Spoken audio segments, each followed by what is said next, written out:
Does it matter what action you take in order to manifest? The answer is no. Actions are not the cause of manifestations. Your thoughts and feelings are. Your thoughts give meaning to your life, they produce the feelings that you have.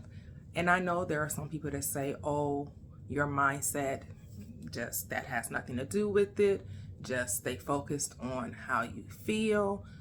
Although it's the thoughts that turns to things, and things are the feelings. So to say that thoughts don't play a part in manifestation, they most certainly do, because thoughts and feelings are the cause of the manifestation.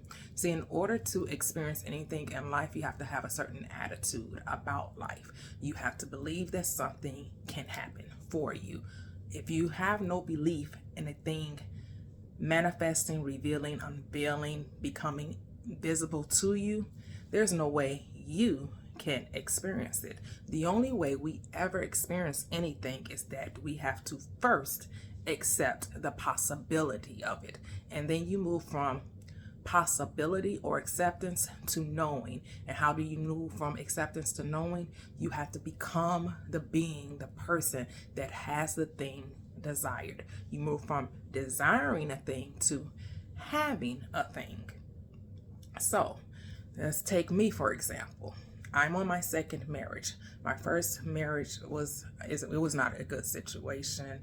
I was really got married because you have that great desire. I was like in my late 20s, early 30s, and I was like, oh my goodness, I want to get married. I want to get married. I need to get married. And so I was in the church and I married a preacher.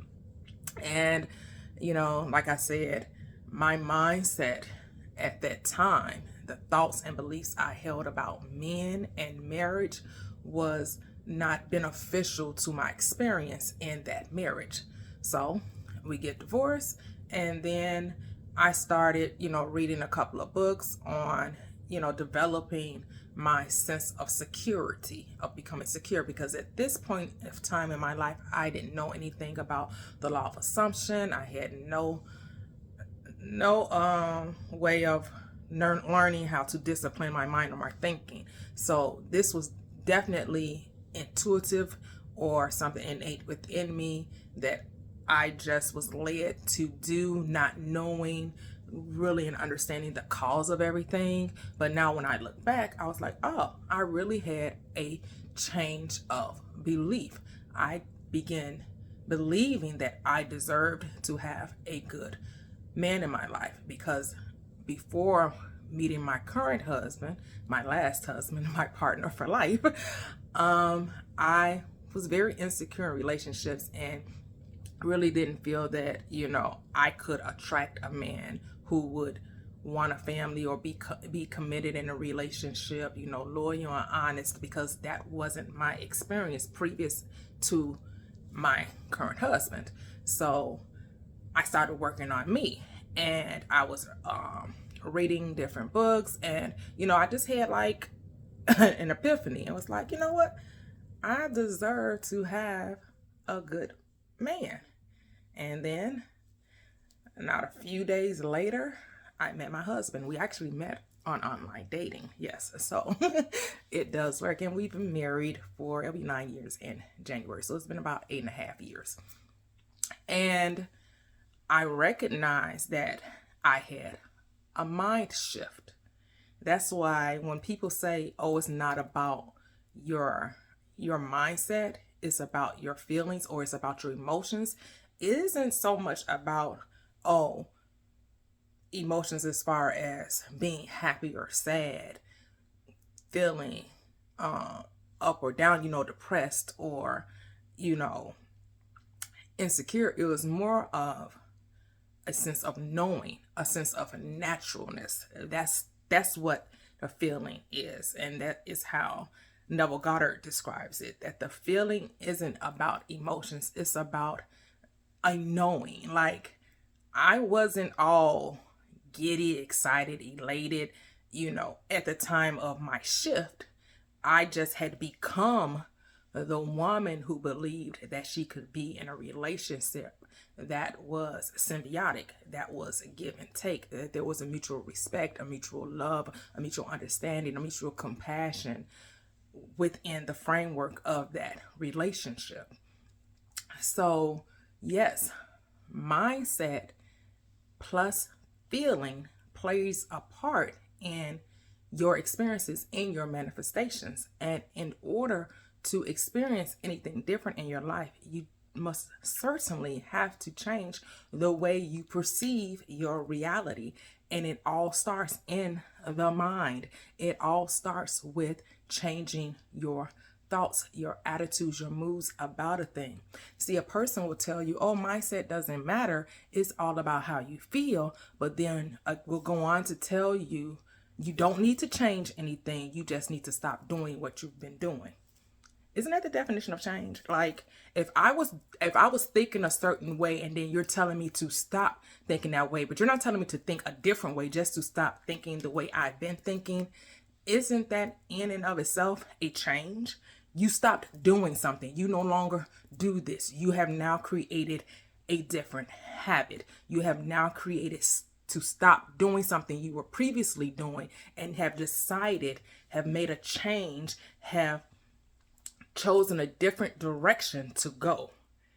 And you're staying persistent, and you're staying honest, and you're staying true to that new behavior, to that new habit, that new thought process. You're being persistent in that newfound choice. Whatever it is, you made a decision to stop doing something, which means you made a decision to change behavior. I don't know why we want to make it sound like we all discovered something that hasn't always been present. Like, this teaching is not new. Now, I know everybody has their own different little spin on it, and I get it. See, I'm not trying to sell you anything. I'm not selling an ebook. I'm not selling an e-course. I'm not selling one-on-one coaching. I'm not asking you to join a community. I'm genuinely here to help you transform your thinking as I did. And I didn't pay for any of this. You know, my personal mentor is Neville Goddard. I study and read his lectures and teachings and books daily. Now, I have read other authors like Dr. Joseph Murphy. I've listened to Alan Watts. I've read Abraham Hicks, and even went to one of their conventions, or teachings or gatherings, or whatever you want to call it. So I have listened to many quote unquote spiritual teachers, and I always come back to Neville because everyone else always seems to have some type of gimmick or some type of something that they want to sell you, or they want to keep you like dependent upon them. You need a mentor. And because Neville Goddard teaches from the Bible, and that's what I resonate with now. And like I said, I came from church, so I remember a scripture that says that you don't need for another man to teach you. I will send the Comforter, which is the Spirit of truth, and he will reveal all things to you.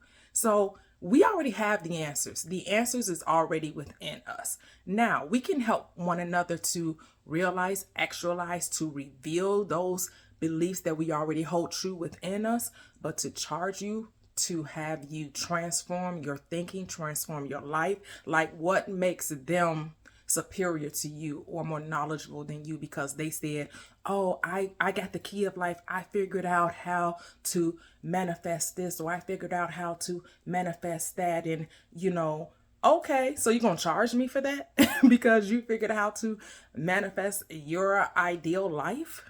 So now you're going to, well, if you want the life I want, and you want to know how to get something that I didn't pay for, that I just studied and, you know, I meditated and I figured it out. Well, for the time it took me to actualize those things, you're going to have to pay me for that because people don't want to do the work themselves. They would rather have someone else do it. But in order to truly transform your life, you're going to have to do the work.